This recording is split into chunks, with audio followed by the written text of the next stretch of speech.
I have a remarkable man on whom I want to talk to, and I've been wanting to talk to for a very long time. He's a congressman from the 2nd District of Texas, very well known to many, many Americans. Former Navy SEAL, Dan Crenshaw.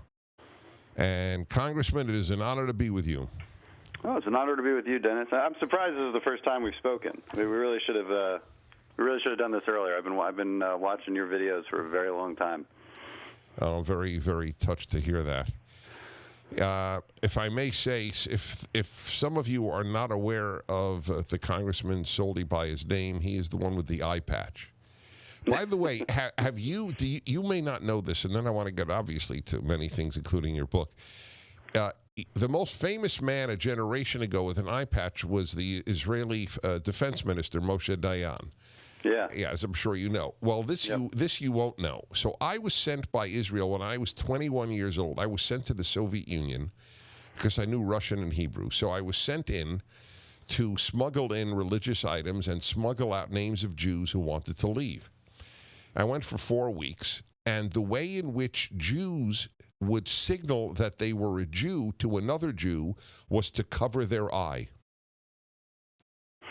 Isn't that fast? I did not know that. No, is that because of Moshe Dayan? Yes, because of Moshe Dayan. Exactly. Okay.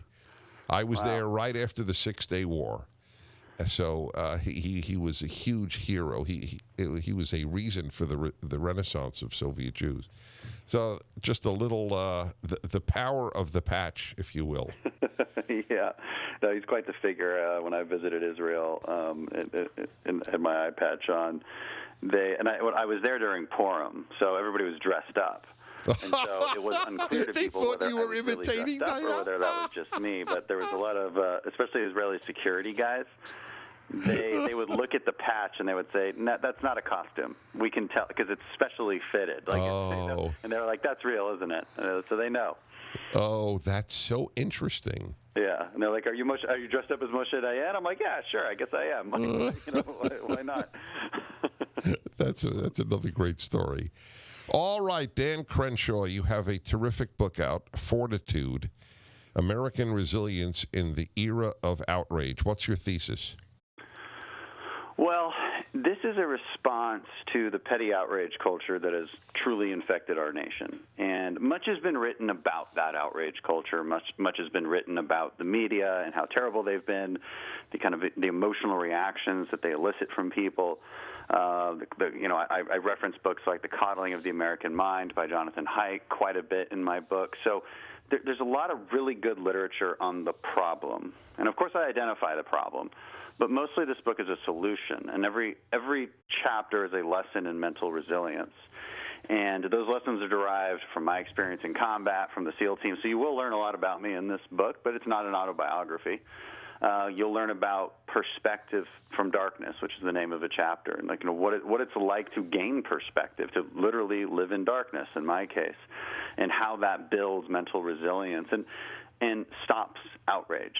What I point out is all of these lessons, whether it's building perspective or learning to live with stillness or learning not to quit, these are all elements of living with better mental strength. And there's something for everybody in here. I think you'll like a lot of the references I have in here because I use the Bible a lot.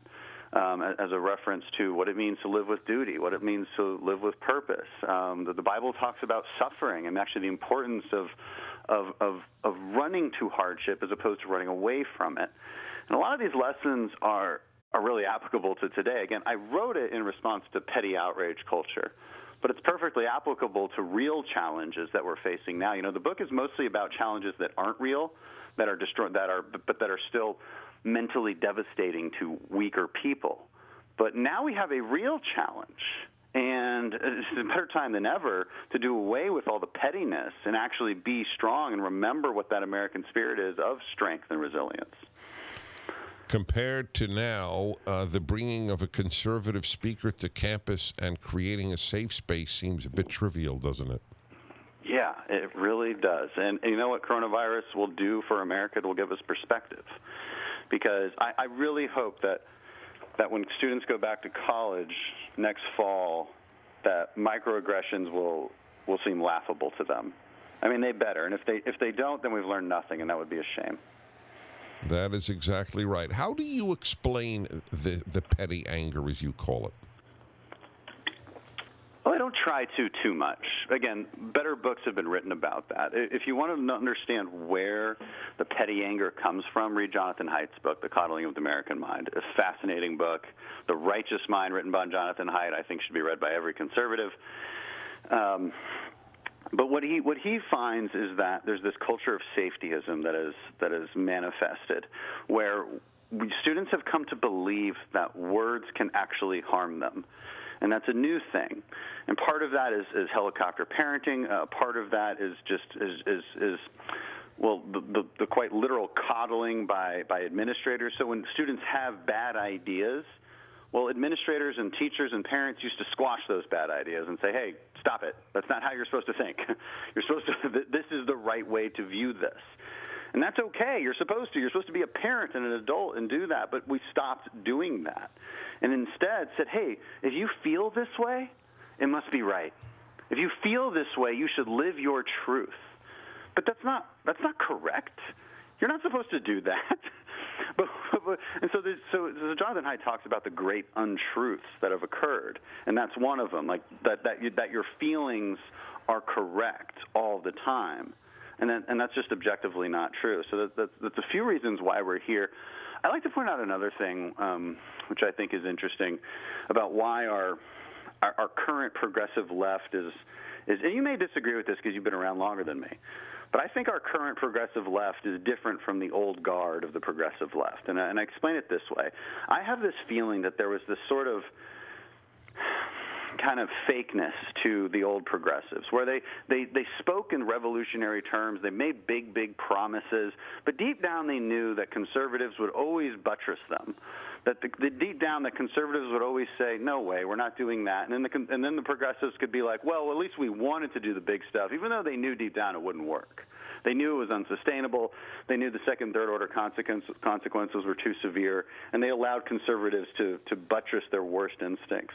Here's the problem. Even if they didn't believe it themselves, they raised an entire generation that does. And so that's how you get true believers like AOC. I mean, she's a true believer, right? The Squad are true believers. Is Nancy Pelosi a true believer? Sorry? Is Nancy Pelosi a true believer in your opinion? No, I don't. I don't think so. That doesn't strike me as true. She's an opportunist. She's a I think politician. so too. But you're in Congress, so I was just curious.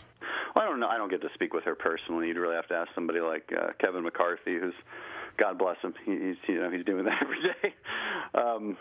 I don't think so. I would put her in the category of this kind of old guard, right? Right. Like so the actors created true believers. Yes, but she created the true believers, and now she coddles them. All right, let me take a quick break here. This is an important man in America. I think he has an even bigger future than his present, which is already big. The book is Fortitude, American Resilience in the Era of Outrage.